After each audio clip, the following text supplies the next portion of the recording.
Well, hello then, I do hope you're all well. Now, in this video, this is a fantastic epic takedown of Boris Johnson. And this guy is called Anthony. And he came after Glen, you know, the last one, the Boris Johnson fan, who voted for Boris Johnson and believes in Boris Johnson's Brexit and all that nonsense. Well, in this video, you will hear a fantastic epic rant where he just absolutely destroys Boris Johnson. And this guy's military, and what his argument is why is the Prime Minister being held to a lower standard than a normal officer?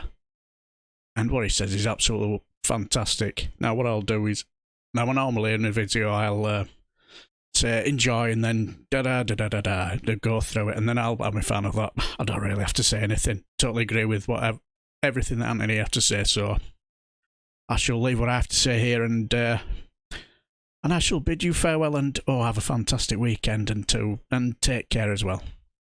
Anthony's in Bletchley Park. Anthony, what would you like to say? James, good morning. Be gentle with me. Of course. I'm gentle with everybody these days. Really?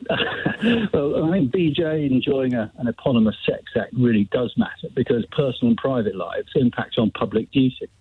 And the thing that desperately concerns me is that the Prime Minister is actually being held to a lower standard of probity than those in the military and the intelligence and security service. So Bletchley Park is not a coincidence in your call to me, or is it? I mean, are you involved in that?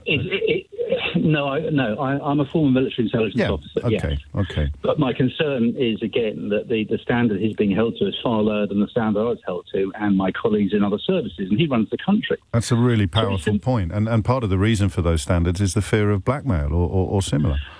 Indeed. And affairs are a red flag on suitability because they involve deception. Yeah. And that, therefore, calls into question suitability for high office. And it's worth noting for all your listeners that there's a rigorous vetting process that people in the military and the intelligence and security services go through. And they question drinks habits, drugs habits, sexual habits, finances, trustworthiness. They actually ask you if you're a terrorist or whether you're a communist. And then a long process is taken with referees, and then a judgment is made on whether you're not suitable to hold a high vetting clearance, of which there are a number of levels. If any one of those is red flagged, and they turn around and say, you're simply not safe to be holding on to top secret information, you're certainly not safe to get access to intelligence, and you're certainly not safe to be involved in the most sensitive issues of state, which impact on the security of the United Kingdom. And if you then look at the various flags which the vetting agencies will then look at with extreme concern, I'm afraid our Prime Minister ticks every single box. And so my question is, how has he escaped not being put under much further scrutiny or much more close scrutiny by the security services? I know it's a very highfalutin thing for me to say as a simple former army officer, but I'm desperately concerned that we've got a Prime Minister who has achieved almost nothing. And if you look at the reports that have been squashed into Lebyadev's session to the House of Lords... I was going to mention that. If you looked at the Russian interference report, which was suppressed, how and why is this being allowed to take place? Wasn't there also, when he was Foreign Secretary, were there not reports that he didn't have access to absolutely everything that a Foreign Secretary might be expected to have access to because of concerns? I could have got that wrong. It just rings a vague bell, a tinkle in the background. Just talk me through why, and this might be a stupid question, but I presume it isn't because it happened. Why should the Prime Minister be held to the same standards as an army intelligence officer? Shouldn't your standards? Country. No, well, I know that bit, but is there no argument at all that you should be held to higher standards? Because I'm struggling now. I'm not going to lie to you, Anthony. Well, can I spin the question back on you? Why do you think the Prime Minister should be held to a lower standard as an army officer who's being required to go and die in service of Queen and country because the Prime Minister says that this is what we're going to be doing as an act of foreign policy? Can you explain to me why he should be held to a lesser standard than a 22-year-old lieutenant? I can. Well, up to a point, Lord Copper. I can say that. I can say that. That's going to be a very accurate answer. Up to. I can say that having an extramarital affair doesn't necessarily affect my ability to do my job as Prime Minister and doesn't necessarily involve any security threats. And with somebody in your line of the work, we can't afford to take any risks at all because you are... Well, we can afford to take a risk with the Prime Minister. Well, up to a point, we can afford to think that this particular affair about which... No, that this affair about which we know clearly isn't a security threat, whereas any intelligence officer who has any sort of affair becomes a potential security threat because... And now it's all going to fall apart because I have to say the words out loud, because he is probably going to have an affair at some point in the future with somebody who is less insulated from the possibility of being a security threat. Yes, I also return to my point that all affairs have an element of deception involved. Of course they do.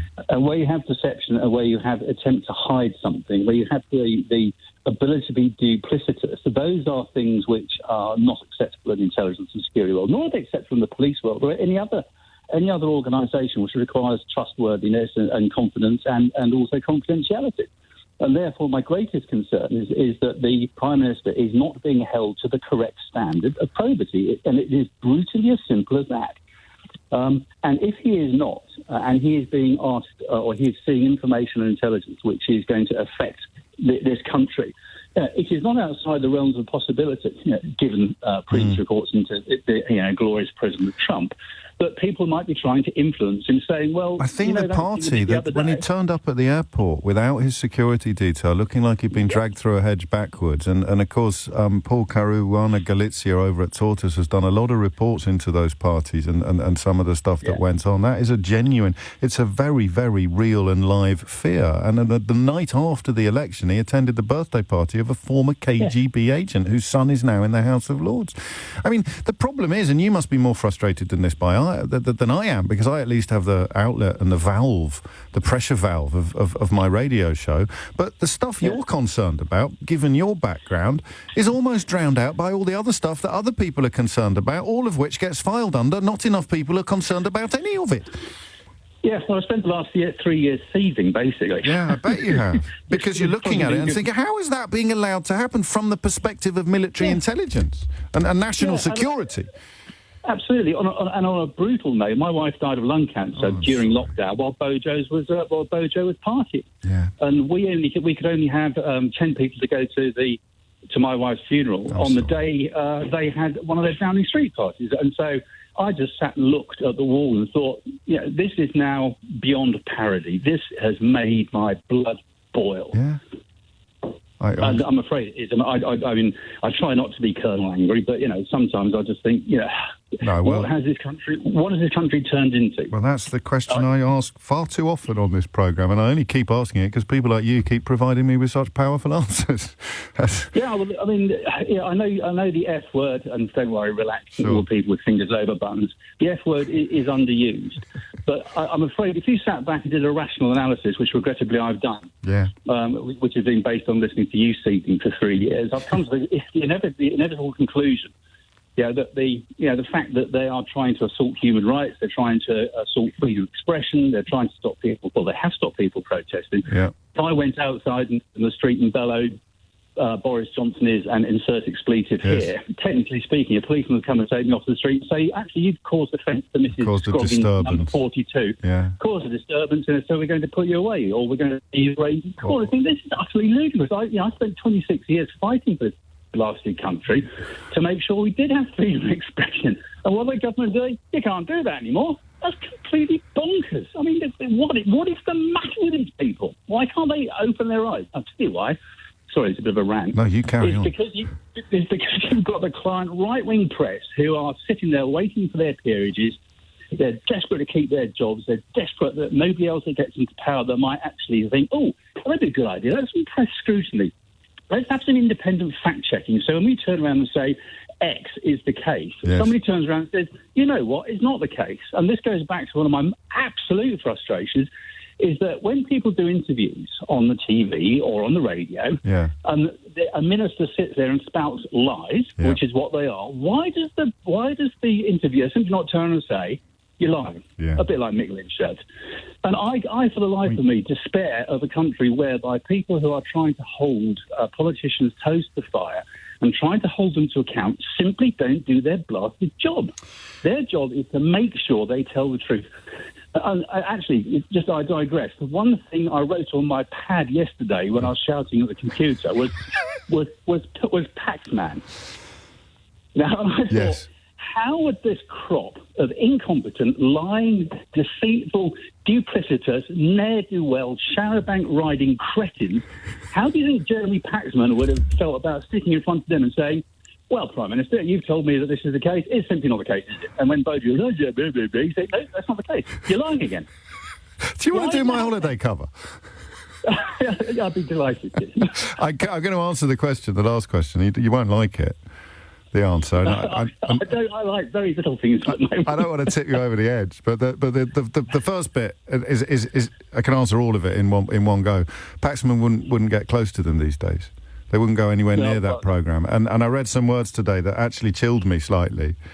And those words were speaking to GB News last night, or something like that, talking about Boris Johnson's latest interventions. And you think it's bad enough in what we might call established or mainstream media, what an easy ride they get. But it's still not easy enough, because now you've got Rupert Murdoch and other billionaires, pro-Brexit billionaires, setting up their own television stations and losing money hand over fist and employing pretty much everybody from the sort of unemployment line outside Broadcasting Central, because they need to create an environment now where Boris Johnson doesn't even get the pushback that he might get from some of the people that you had in mind when you just made your incredibly salient points about the state of client journalism. Hasn't this country come to a completely bonkers, ludicrous pass? Yes. When you've got GB News that's been set up because we've taken RT off the air.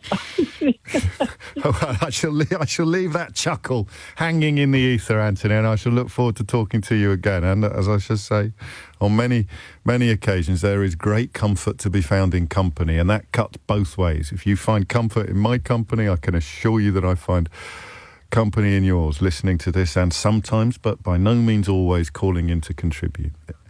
Oh, boy.